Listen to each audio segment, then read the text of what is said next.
রাজধানীর দক্ষিণখানের বাইদ্যা বস্তিতে অভিযান চালিয়ে মাদক ব্যবসায়ী ও কিশোর গ্যাংয়ের হোতা আলতাফ ও তার দুই সহযোগীকে আটক করেছে যৌথ বাহিনী। উদ্ধার করা হয়েছে দুইটি জার্মান শেফার্ড কুকুর ও বেশ কিছু দেশীয় অস্ত্র।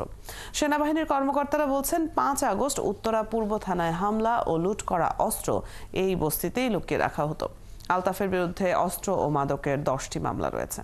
ইশতিয়াক ইমনের রিপোর্ট। বুদ্ধিমান, হিংস্র ও প্রভুভক্ত, ৩ কারণে দুনিয়া জুড়ে সেরা পোষ্য প্রাণীর তালিকায় নাম রয়েছে জার্মান শেফার্ডের। মালিকের জীবন রক্ষায় এরা নিজের জীবন পর্যন্ত বিলিয়ে দিতে পারে। সাধারণত ধনাঢ্য ও ক্ষমতাবানরা এই প্রাণী পোষে। অবিশ্বাস্য হলেও সত্য, রাজধানীর দক্ষিণখানের বাইদ্যা বস্তিতে মিলেছে দুটি জার্মান শেফার্ড। কুকুর দুটির মালিক কুখ্যাত মাদক ব্যবসায়ী ঠোঁটকাটা আলতাফ। মঙ্গলবার গভীর রাতে যৌথ বাহিনীর অভিযানে আটক করা হয় আলতাফ ও তার দুই সহযোগীকে। আলতাফের বিরুদ্ধে অস্ত্র ও মাদকের 10টি মামলা রয়েছে বলে জানান আভিযানিক দলের প্রধান। ঠোঁটকাটা আলতাফ, যে আলতাফ নামে পরিচিত এই এলাকাতে, সে আজ প্রায় 3 সপ্তাহ পরে তার এই যে নিজস্ব আস্থানায় এখানে এসেছে এবং তথ্যের ভিত্তিতে আমরা তাকে গ্রেফতার করেছি। তার বিরুদ্ধে 10টি মামলা রয়েছে, যেখানে অস্ত্র, মাদক এবং অন্যান্য মামলাগুলো আমরা দেখতে পেয়েছি। আমাদের কাছে কাগজপত্র আছে। বস্তির ভেতরে আলতাফের ছিল বিলাসী জীবন।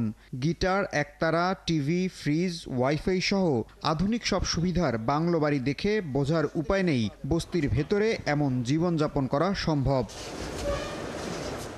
উত্তরার দক্ষিণখানের ৮ নম্বর রেলগেটের আশপাশ ঘিরে 3টি বস্তি।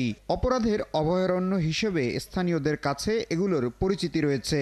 ৫ আগস্ট উত্তরা পূর্ব থানায় হামলা ও লুট করা অস্ত্র এই 3 বস্তিতে লুকিয়ে রাখার অভিযোগও আছে। রেল লাইনের 2 পাশে এবং 8 নম্বর সেক্টরের যে এক্সটেনশনে যে বস্তিটা আছে, এই 3টা বস্তিতেই আমাদের যৌথ বাহিনীর লোকজন কর্ডন করে আছে।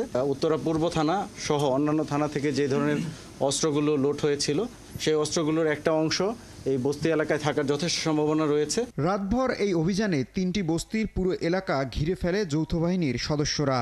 সাঁড়াশি অভিযানের ফলে উত্তরা এলাকায় আইনশৃঙ্খলা পরিস্থিতির উন্নতি হবে বলে আশা যৌথ বাহিনীর। ইশতিয়াক ইমন, ৭১, ঢাকা।